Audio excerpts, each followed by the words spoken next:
o nosso processo de resposta a incidentes segundo a NIST, nós vamos ter aqui a NIST SP, que é de publicação especial 861, que vai trazer para a gente essas orientações e diretrizes quanto à resposta a incidentes de segurança da informação. E ela traz para a gente uma metodologia, tá, pessoal? Uma abordagem estruturada. Nós começamos com a etapa de preparação e planejamento.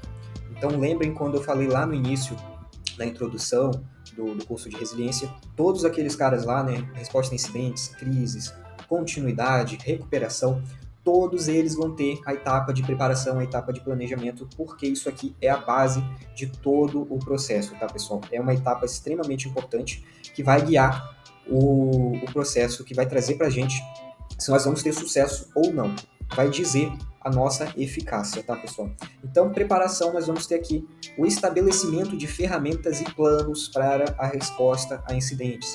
Ou seja, implementar política, implementar um processo, implementar planos, playbooks, ferramentas, equipes, estrutura, papéis e responsabilidades. Nós vamos nos preparar para todo o processo de resposta a incidentes, tá, pessoal? Detecção e análise, aqui diz respeito a toda a prática de detectar um incidente. Como que nós podemos detectar? Tem uma ferramenta, tem um SOC, tem o pessoal, os colaboradores que sabem reportar e sabem detectar e reportar um incidente de segurança ou algum evento suspeito. Nós vamos ter a análise, ou seja, entender o que está acontecendo, o que esse evento pode representar, esse evento que reportaram, que a gente identificou, realmente é um incidente de segurança da informação, então nós vamos reconhecer aquele evento, nós vamos analisar o escopo, o contexto, o que aconteceu, ver se trata de um malware, entender os indicadores de comprometimento, o que está acontecendo no nosso ambiente, entender quais são os impactos para a gente ter um mecanismo de priorização, de criticidade, para a gente classificar esse incidente, porque os incidentes não podem ser tratados apenas em ordem de chegada, tá, pessoal? Isso não tem lógica nenhuma. O incidente tem que ser tratado baseado na sua criticidade, em critérios que nós deixamos pré-definidos anteriormente, ou seja, na etapa de preparação. Então, detecção e análise, nós vamos reconhecer e confirmar a ocorrência de um incidente. Contenção e erradicação, nós vamos atuar aqui limitando a propagação de um incidente. O nosso equipamento, o nosso servidor, notebook, etc., foi contaminado, nós vamos conter ele, isolar ele de alguma forma, e depois nós vamos fazer a erradicação daquele incidente. Se for malware, por exemplo, nós vamos corrigir aquilo, vamos remover o malware, vamos formatar a máquina, rodar um anti-malware, um antivírus, um EDR, etc., para fazer o extermínio daquele malware, vamos fazer a recuperação, restaurar a imagem, o sistema operacional, e depois, consequentemente, fazer a correção daquela vulnerabilidade para que isso não volte a acontecer. Então, contenção, nós vamos limitar a propagação do incidente, e erradicação nós vamos fazer o extermínio daquela causa raiz do incidente. Recuperação, nós vamos restaurar as operações do sistema ao funcionamento normal. Percebam que esses três caras aqui, quando nós olhamos para o NIST, eles estão na mesma caixinha, tá? Eles estão juntos. Aqui eu deixei separado apenas por questão didática, tá? Para facilitar o entendimento de vocês.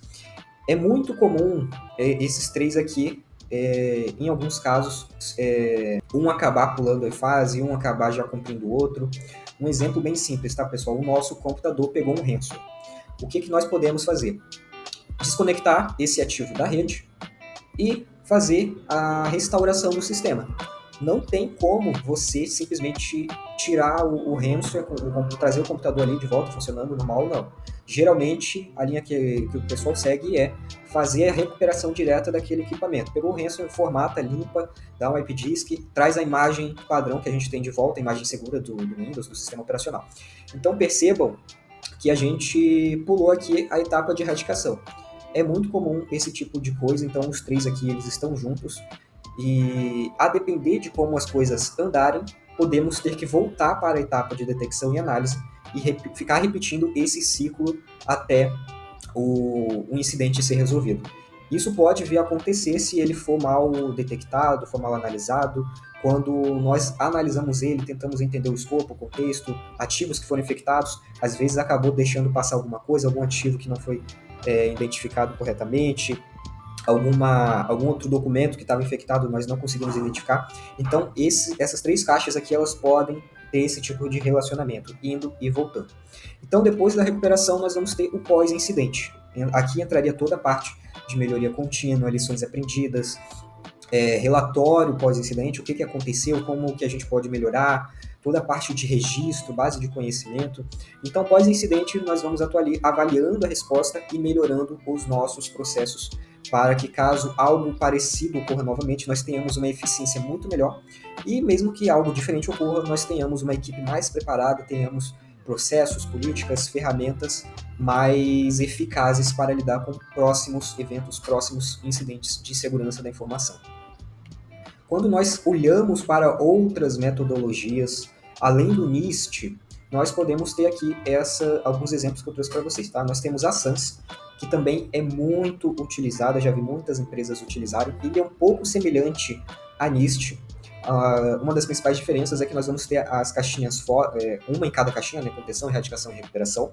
Mas a ideia geral segue a mesma linha, tá, gente? Começando com preparação, depois a parte de identificação, análise do contexto, classificação, contenção, erradicação, recuperação e lições aprendidas.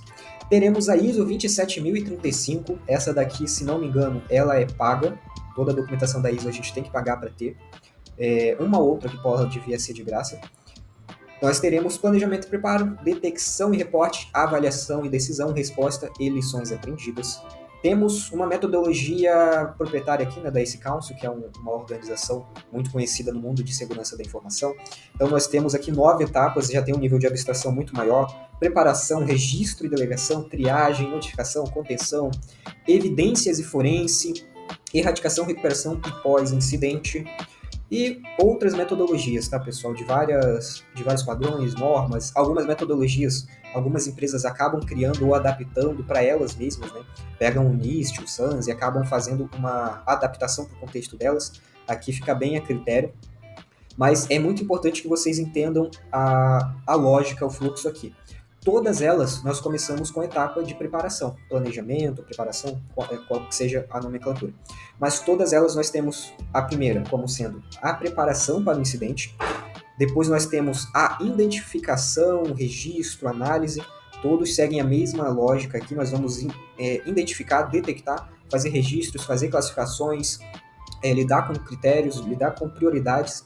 Depois nós temos toda a parte de conter aquele evento, entender o que está acontecendo, fazer com que aquele evento, aquele incidente não se propague para outros ambientes, e toda a parte de resposta também. Então, como que nós vamos lidar com aquilo? Nós vamos isolar a máquina, nós vamos corrigir a vulnerabilidade, nós vamos fazer a recuperação, fazer toda a erradicação, e por último, toda a parte de pós-incidente. Vejam que todos eles têm aqui, né, lições aprendidas, pós-incidente, conclusão, mas a ideia é a mesma. O incidente acabou, o que a gente pode fazer para melhorar?